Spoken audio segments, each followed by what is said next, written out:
Well, hi guys, it's that time. It's our Bible Teaching Snippet of the day. Yesterday, I did a teaching about what you believe about God will determine what a person can receive from God. Now, I always like to put this in as well. Did you know God's not holding back anything? Okay. Our belief is what holds things back. Okay. What we believe. Okay. If someone told you that they had put $1 million in your bank account, but you did not believe that person was telling you the truth, you would never get in the car and go to the bank. Okay?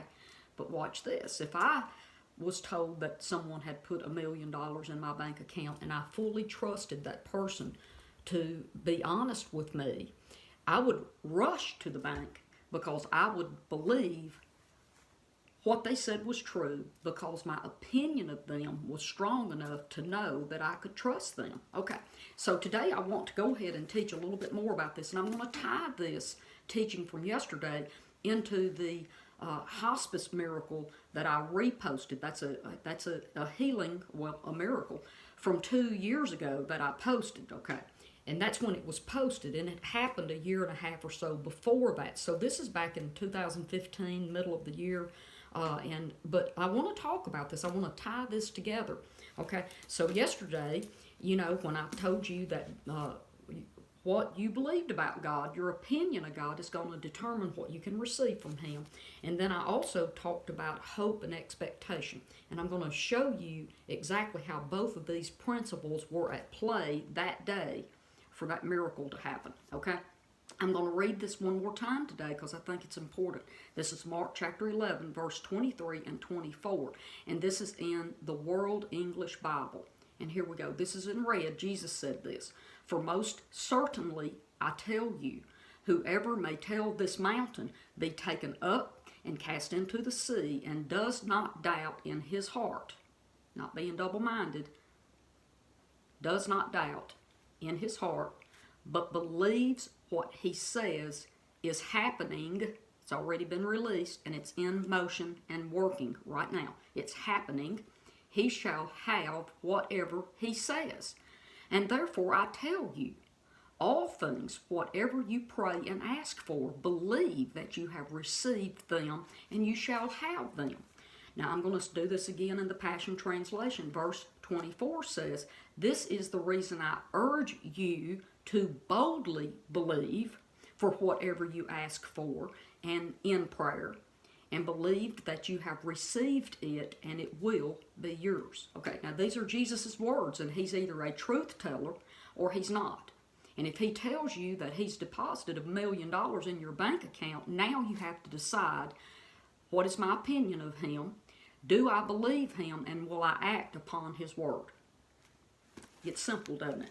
But sometimes, here's the reason that we don't always have enough belief to know that what he said and what we have spoken, we can trust that he will keep his word. I liken this verse to when believe that it is happening. When you say it, you believe it's happening. To me, throwing a football. I've already got the target in line, and I have directed that football, and I'm going to throw it with a lot of force so it'll get to my target. But here's the thing. There's an opposing team on the ball field. Their one and only job is to stop the person from catching the football and intercept it. We have the powers of darkness in the earth that will stop and intercept the pass that God has sent directly to us, and we think he didn't throw the ball. He threw the ball. Jesus, it is spinning toward us. But there are forces in the earth that want to keep us from receiving that pass, okay? And here's another thing. Our own religious stinking thinking, taking scripture and twisting it so we can validate failure in what we say and what we don't receive. See, we always want to say, oh, well, Jesus didn't really mean that, or he was just talking to these 12 people, but we will make up human excuses as to why we didn't receive the football, okay? We want to say that God never passed the football, But a lot of times we don't even want to understand that there is an enemy working against us that wants to make sure we don't catch the football and make the score, right? And here's a bigger issue.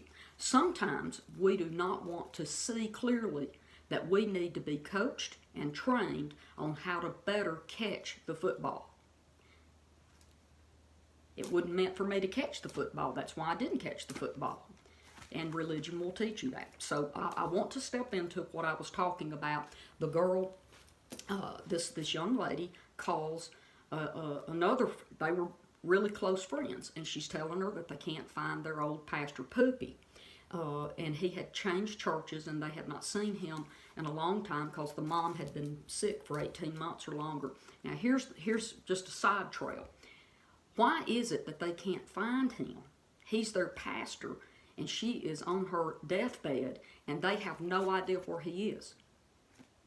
He hasn't even been there to check on his sheep, his flock. Okay, let me keep going.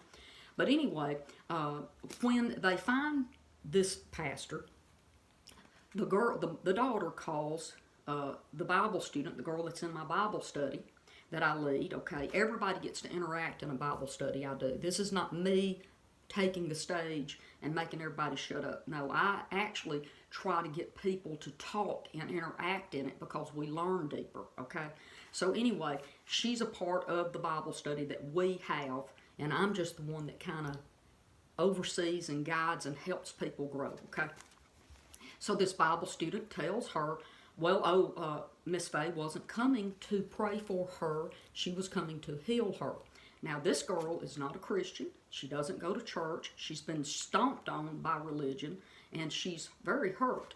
And now, later on, she'll be hurt some more, but I talked about that on the video. All right, so when my Bible study student said, Miss Faye is coming to heal her, this girl had never even considered that concept, really, of healing. And so she told me later that day, she said, you know, I'm sitting there holding the phone thinking, oh my goodness, everybody's prayed for my mother and she's still sick and dying. I don't need people to pray for her. I need somebody to heal her. At that moment, hope came alive in her, okay? Because they were just calling to get somebody to pray over her before she died. And now all of a sudden this person, awesome young lady, don't back down. And she says, no, she's not coming to pray. She's coming to heal your mama. Okay. From that moment forward, around 1 o'clock in the afternoon, this young lady is watching the clock, waiting to get to that hospital. Not for Pastor Poopy. She has hope of healing. Okay. Remember yesterday I said that it's like, you know, at 10 a.m. you're planning to have pizza, and that could change. It's far out there. It's blurry. It's not positive. It's not 100%. It's a hope of a future event happening.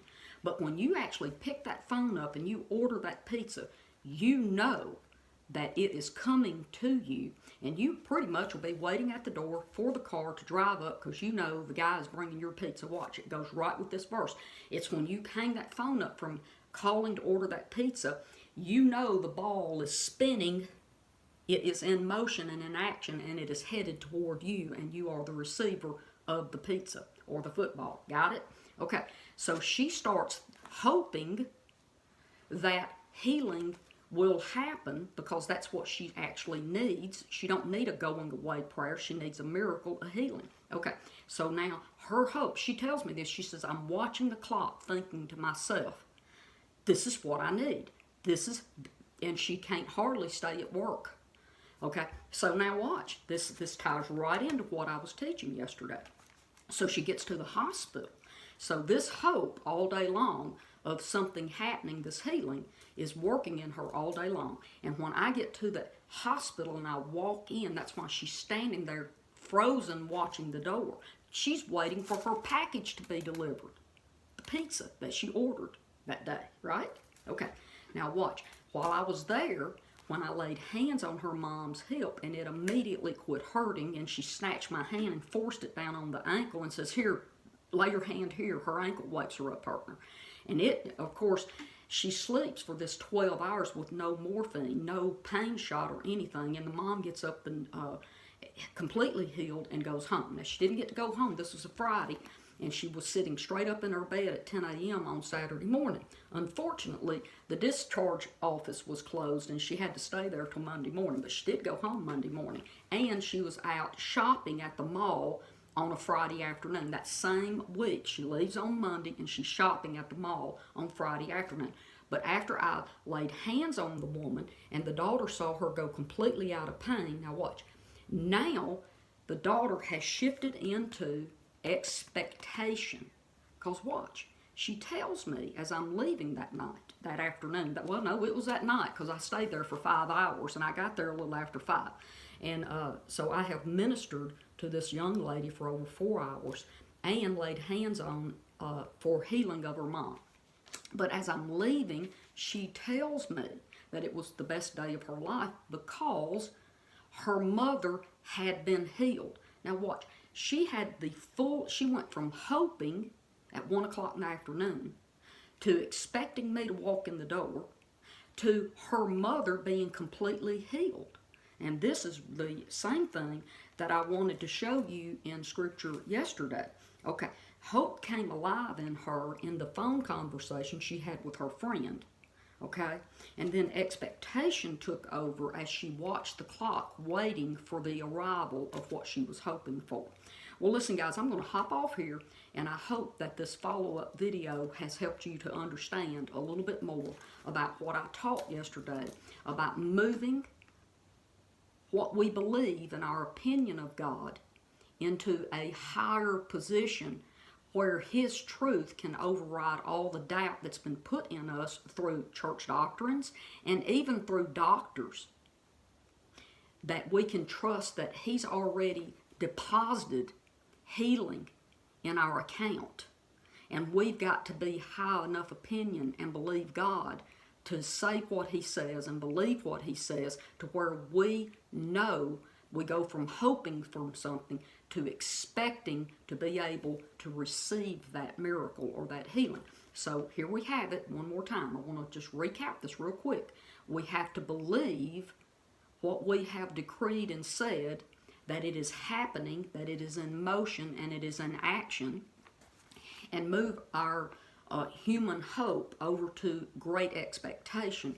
It's here and it's mine, and all I need to do now is open the door and receive what He has given me. Okay, guys? I love you, and I will see you here tomorrow. Bye-bye.